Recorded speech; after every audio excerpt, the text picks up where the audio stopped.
तस्य क्रुद्धरामस्य पश्यतः उद्धृत्य खड्गं चिच्छेद कर्णनाशं महाबलः।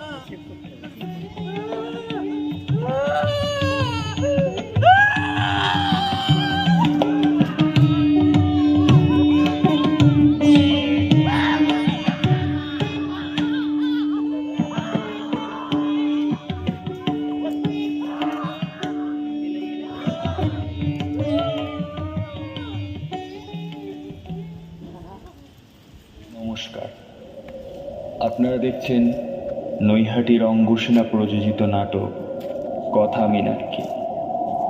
নাটক ও পোশাক ভাবনা ধ্রুপদ ঘোষ, আবহ প্রক্ষেপণ শুভদীপ দত্ত, একক অভিনয় প্রীতম সাহা, আলো ও নির্দেশনায় দীপভূমি, প্রযোজনা নৈহাটির অঙ্গসেনা। দর্শক সাধারণের কাছে বিনীত অনুরোধ, আপনারা আপনাদের মোবাইল ফোনগুলি দয়া করে। আমি মীনাক্ষী, ত্রেতা যুগের সামান্য এক নারী। আমার চোখ দুটি মৎস্যের ন্যায়। সেই কারণেই নাম রাখা হয়েছিল মীনাক্ষী। যদিও আপনাদের সভ্যতা বা ইতিহাসে আমি একেবারেই উপেক্ষিতা, একে তো অনার্ঘ, তারপর নারী। আপনারা আমাকে জেনেছেন, যেমনটি করে চিনিয়েছেন মহর্ষি বাল্মীকি, তিনি আমার নাম দিলেন শূর্পণখা।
অহংকার আর প্রজাপালন এই দুই বজায় রাখতে গিয়ে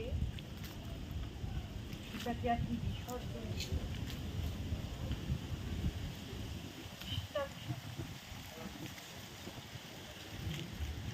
যখন আবার সীতাকে দেখেছিলাম অশোক বনে, তার কাছে হিংসা রাগ ভরা মন নিয়ে গেছিলাম, কিন্তু তার পরক্ষণেই মাথা নিচু করে সেখান থেকে ফিরে এসেছিল। কেন জানেন?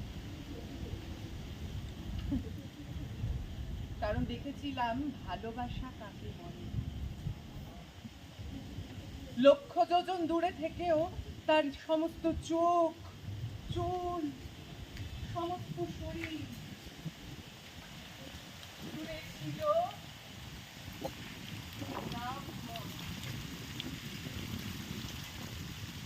রামময়।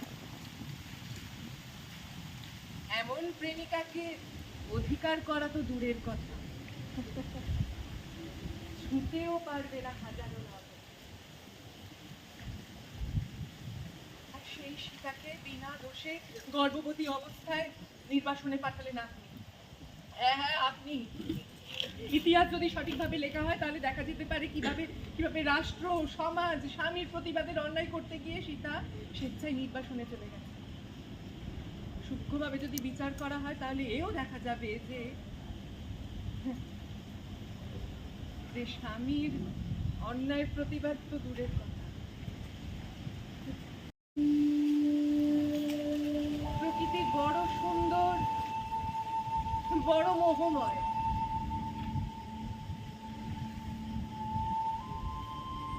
কিন্তু বিষাদে আচ্ছন্ন এই লঙ্কাপুর।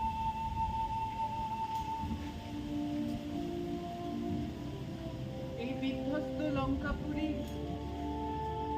চারিদিকে তাকালে মনে পড়ে যায় কত কথা, কত স্মৃতি।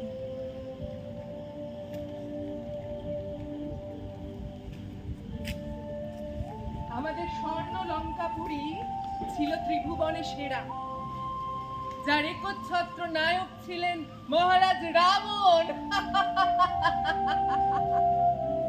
দীর্ঘ প্রশস্ত রাজপথ, উন্নত ঐশ্বর্যমণ্ডিত রাজভবন, সব সময় থাকত নৃত্য গীত দর্শন সাহিত্য আলোচনায়। আর সেই লঙ্কাপুরীকে, এত সুন্দর একটা রাষ্ট্রকে ধ্বংস করলেন আপনারা। প্রায় 14,000 রাক্ষস নিধন করলেন। 14,000 রাক্ষস। আজ এই লঙ্কাপুরীর ফাঁকা ঘরগুলোতে বসে এরকম অনেক কথা মনে পড়ে যায়। জীবন কি চায়? জীবন চায় শান্তি। আর সেটুকুকেও কেড়ে নেয়। ভয়ঙ্কর সেই যুদ্ধের জন্য আপনারা সীতাহরণের ঘটনাকেই দায়ী বলে মনে করেন। সীতাহরণের জন্য যদি এত এত বড় একটা রাষ্ট্রকে ধ্বংস করা যায়, লাখ লাখ প্রাণ বলি দেওয়া যায়, তাহলে আমার নাক কেটে দেওয়ার পরও আমার ভ্রাতা কি করে চুপ করে থাকতে পারে বলুন তো? কি করে পারে? আমি ক্লান্ত হয়ে পড়লাম, ক্লান্ত হয়ে পঞ্চবটির মাটিতে পড়লাম, রক্তে ঘামে ভিজে শরীর নিয়ে আবার নিজেকে প্রস্তুত করলাম আপনার কাছে যাওয়ার জন্য, নিজের ভালোবাসাকে আপনার কাছে বলার জন্য। আবার ছুটে গেলাম আপনার কাছে, দয়া করে আমার ভালোবাসা। তারপর আপনি আবার আমাকে লক্ষণের কাছে পাঠিয়ে দিলেন, আবার লক্ষণের কাছে দয়া করে সামান্য অধার্তনারী যাতে বড় স্তর থেকে ভালোবাসার কথা বলতে আসে আমাদের কাছে। লক্ষণের কাছে হাতের কাছে ছিল একটা খলা, সেই খলা দিয়ে সদরে আমার নাকের উপরে এক কোপ মারলেন।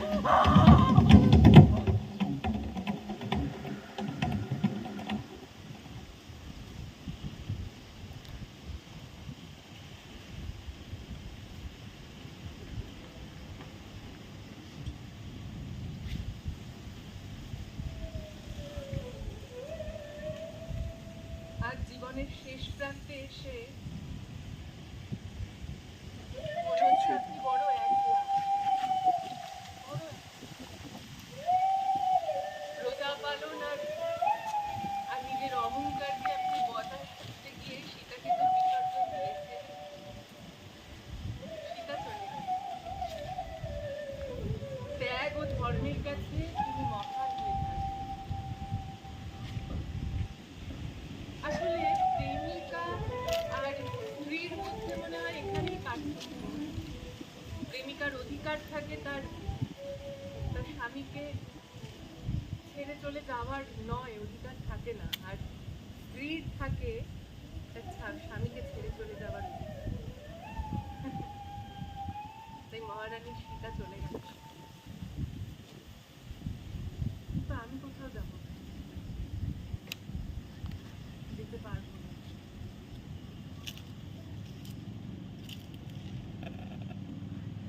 আমি তোমার বিরহে রহিব বিলীন, তোমাকে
আহ, সবাইকে ধন্যবাদ। আমি নাটকের এন্টার ক্রিউ, সাউন্ড, মিউজিক এবং ডিরেক্টর সকলকে মঞ্চে ডেকে নিচ্ছি। আর আমাদের বিশিষ্ট অতিথি মাননীয় শ্রী জুলফিকার বাবুকে একটু ডেকে নেব। আমাদের ডিরেক্টর শ্রী দীপ ভৌমিকের হাতে দীপ ভৌমিককে উত্তরীয় এবং স্মারক তুলে দিয়ে সম্মাননা জ্ঞাপন করার জন্য। Sir please. এই নাটকটি রামায়ণের উপরে এবং নির্দেশনা দিয়েছে দীপ ভৌমিক। নমস্কার বাবু।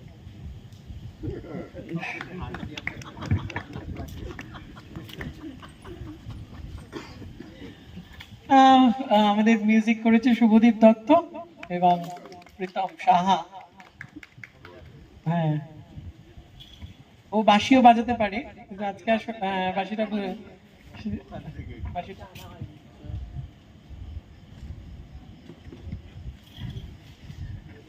আচ্ছা।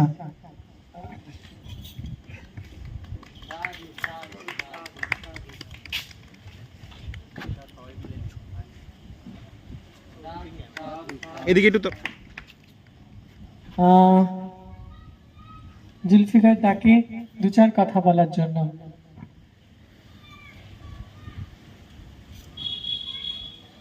এমনিতে নাটকের পরে অবশ্য কোনো কথা চলে না।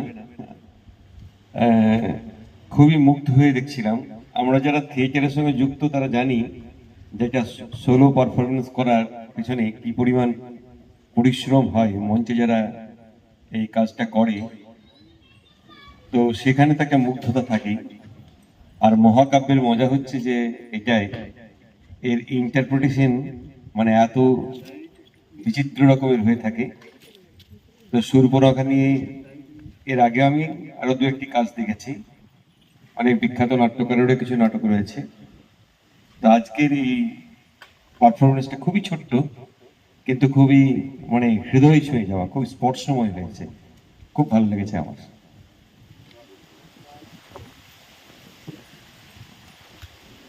আমরা একদম অন্তিম লগ্নে চলে এসেছি। আবহাওয়া আমাদের সাথে কতটা সাথ দেবে বলা যাচ্ছে না, তবু আমরা একটা শেষ সঙ্গীতের মাধ্যমে একটি অনুষ্ঠান শেষ করব সমাপ্তি সঙ্গীতের মাধ্যমে। আর সঙ্গীতটি পরিবেশনা করবেন আমাদের সবচেয়ে সর্ববরিষ্ঠ সদস্য শ্রী দেবব্রত ঘোষ। একটি মাত্র গানের মাধ্যমে আমরা আজকে